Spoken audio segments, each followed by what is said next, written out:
I read from the FBI's Office of the Inspector General report, which was publicly released in June 2006. In this section of the chapter, the fifth and final opportunity for the FBI to locate Khalid al-Mihdhar and Nawaf al-Hazmi occur in late August 2001, when it was informed that Mihdhar and Hazmi had traveled to the United States. This is from a review of the FBI's handling of intelligence information relating to the September 11 attacks. Section: Continuing review of the Malaysia meetings in July and August 2001. As discussed above, John, who is Tom Wilshire in the report, the CIA Bin Laden Unit Deputy Chief, was detailed to the FBI's ITOS in May 2001. Shortly before assuming his duties at the FBI, John had asked CTC management to assign a CTC desk officer with getting up to speed on the Malaysia meetings and determining any potential connections between the Malaysia meetings and the Cole attack. This assignment was given to Mary, who is actually Margaret Gillespie. She told the Office of the Inspector General that getting up to speed meant that she would have to research and read the pertinent cable traffic as a schedule permitted. She emphasized that her priority assignment during this period was the credible threats of an imminent attack on U.S. personnel in Yemen. And she said that she worked the Malaysia meetings connecting to the Cole attacks wherever she had an opportunity.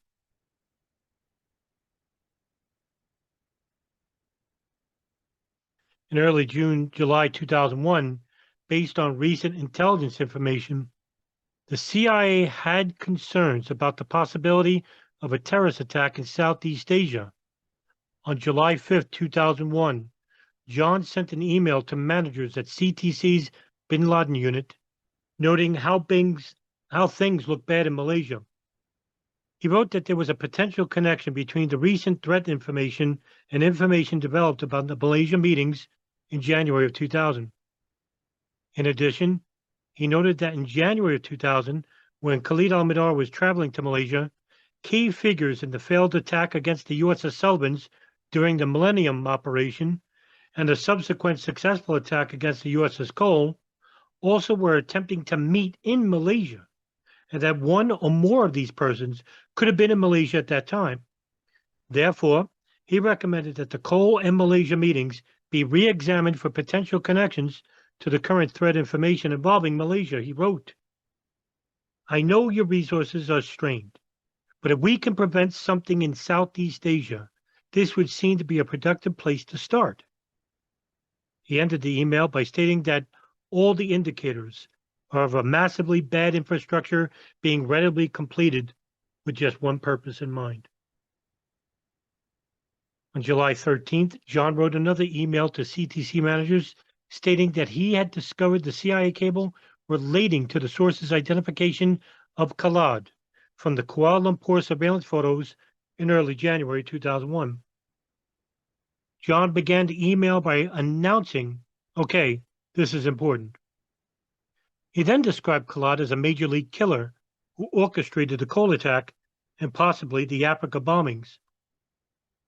The email recommended revisiting the Malaysia meetings, especially in relation to any potential information on Khalid. Significantly, John ended the email asking, "Can this information be sent via Central Intelligence Report to the FBI?" Despite John's recommendation that this information be forwarded to the FBI in a CIR, we found no evidence indicating that the CIA provided this information to the FBI until August 30th of 2001, which, as we described below, was after the FBI learned about al-Mihdhar's presence in the United States. In a response email dated July 13, 2001, a CTC Bin Laden unit supervisor stated that Mary had been assigned to handle the request for additional information on the Malaysia meetings. In addition, the email stated that another FBI detailee to the CTC, Dwight, who was out of office at this time, would be assigned to assist Mary upon his return. Later in July, Mary drafted a cable to another CIA office requesting follow-up information about the Malaysia meetings. The cable included a reference to the source's identification of Khalid in one of the Kuala Lumpur photographs, and that Khalid and al-Mihdhar had been in Malaysia at the same time, possibly together. A week later, the CTC supervisor forwarded the cable to John for his review prior to release, and the cable was sent to the office to which it was addressed 3 days after that. On the same day, she drafted the cable referencing the source's identification of Khalid. Mary located one of the CIA cables referencing Khalid al-Mihdhar's possession of a U.S. visa. On the same date, Mary also reviewed the CIA cable that stated that visa information had been passed to the FBI in January of 2000. In early August, Mary and Donna being Dina Corsi, continued to discuss the Kuala Lumpur photographs. In an email on August 7th from Donna to Mary, Donna requested a copy of the flight manifest for Khalid al-Mihdhar's January 2000 trip to Malaysia in order to determine whether Fahad al-Quso had traveled with Khalid al-Mihdhar. She also asked if we could get the pictures cleared to show al-Quso. She continued, the reasoning behind this would be that first, we do not have a consensus that the individual with Khalid al-Mihdhar is in fact al-Quso. Second, to determine if al-Quso can identify al-Mihdhar by another name.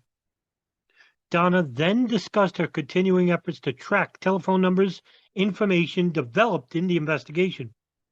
At the close of the email, Donna wrote, I plan to write something up, but perhaps we should schedule another visit and a sit-down to compare notes on both sides.